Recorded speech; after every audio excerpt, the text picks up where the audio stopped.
In last week's video, I started talking about the topic of surrender, and I wanted to continue on the topic this week. So last week I answered the question, why should I surrender to life? So I'm going to leave a link to that video if you'd like to review it or see it for the first time.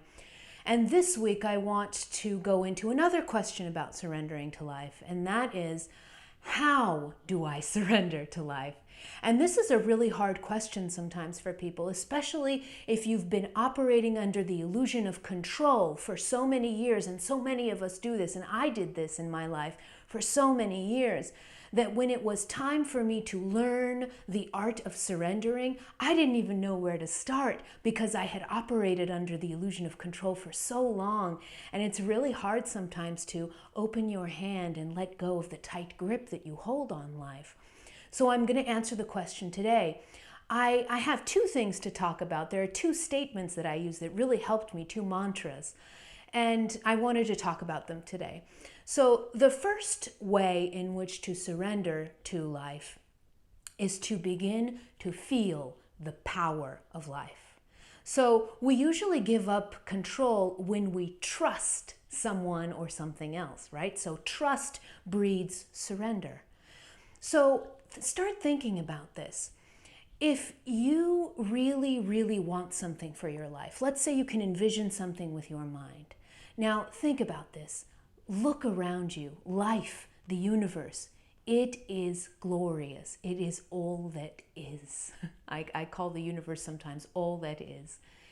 And anything that you can envision in your mind, your wildest dreams, just test this. Anything that you can envision in your mind, the universe has the capacity to deliver exponentially more. And sometimes we'll hear this when someone says they're at the end of their life and they say, wow, my life was so amazing, it went beyond my wildest dreams. Have you ever heard someone say that before? What does this mean? Oh, something was beyond my wildest dreams. This is showing you the capacity of life to give you so much more than your mind can envision. So when you begin to feel this truth, oh my gosh, life has the capacity to deliver so much more than I can ever envision. You kind of start melting into the ground because you feel this natural trust arising in you. The more trust you feel, the more you open your hand. And so the mantra I like using is simple, and it's this. Anything that I can envision in my mind, the universe has the capacity to deliver exponentially more. So when I repeat this, sometimes I repeat this more than once just to remind myself.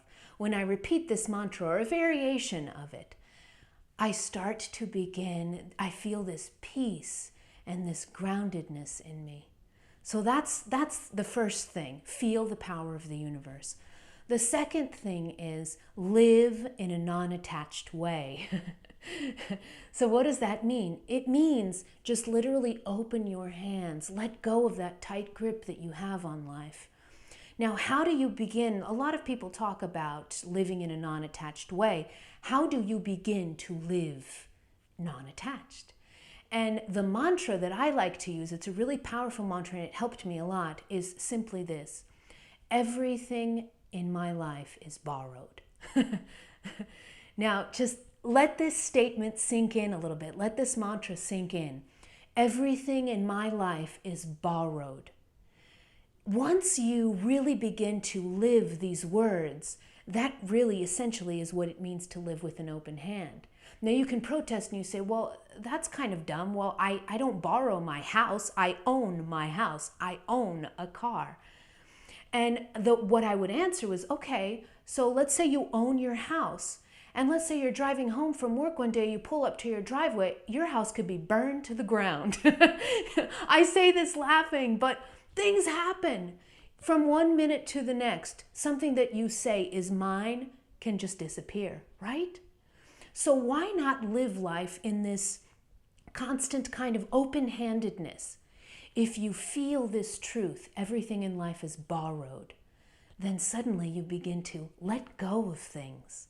Let go of things. You can still enjoy your house, even if your ego says, I own it. You can still enjoy your car, Even if you say, I own it, you can enjoy your spouse so much more if you stop saying, that's my husband, that's my wife. Do you see? The moment that you give away the idea of ownership, the more you're living in a surrendered state, and you get to enjoy life so much more this way. So there you have it, the 2 ways to start practicing surrender. See you next week, everyone.